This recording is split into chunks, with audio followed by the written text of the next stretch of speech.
आज की कहानी है एक माँ, उसके प्यार और काले जादू से बुने गए एक भयानक बदले की।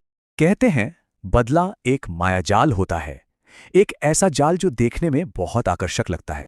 दूर से देखने पर लगता है कि इंतकाम का रास्ता शायद सही है, खूबसूरत है।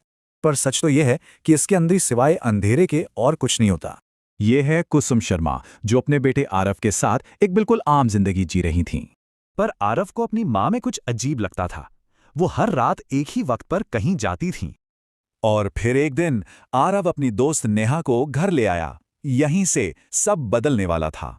कुसुम के कुछ सीधे से सवालों ने एक दबे हुए अतीत के दरवाजे पर दस्तक दे दी थी। वही गांव, वही नाम। कुसुम समझ गई थी कि ये कोई इत्तेफाक नहीं है। तो आखिर इस नफरत की वजह क्या थी? चलिए जरा पीछे चलते हैं।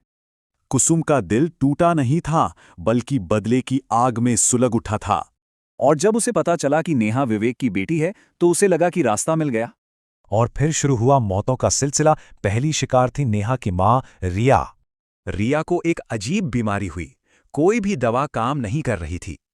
एक रात आरव ने मां के कमरे में वो देख लिया जो उसे कभी नहीं देखना चाहिए था। नेहा के नाम का गिलास, रिया का रुमाल, ये सब काला जादू करने के समान थे। जब आरव ने सवाल किया तो कुसुम एक डरावनी हंसी के साथ बोली, हाँ, सब मैंने किया है। कुछ ही वक्त बाद खबर आई, रिया अब इस दुनिया में नहीं रही। और उसके कुछ ही दिनों बाद उन्हीं लक्षणों के साथ नेहा ने भी दम तोड़ दिया। कुसुम के चेहरे पर एक अजीब सी मुस्कान थी। उसका बदला पूरा हो गया था। पर क्या सच में?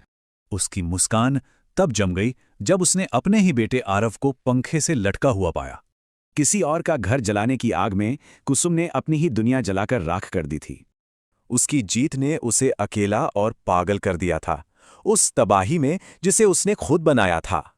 ये कहानी बस एक ही सच बताती है, बदला एक ऐसा सफर है जो खुद को ही तबाह कर देता है। और ये एक सवाल छोड़ जाती है कि क्या कोई भी दर्द इतना बड़ा हो सकता है?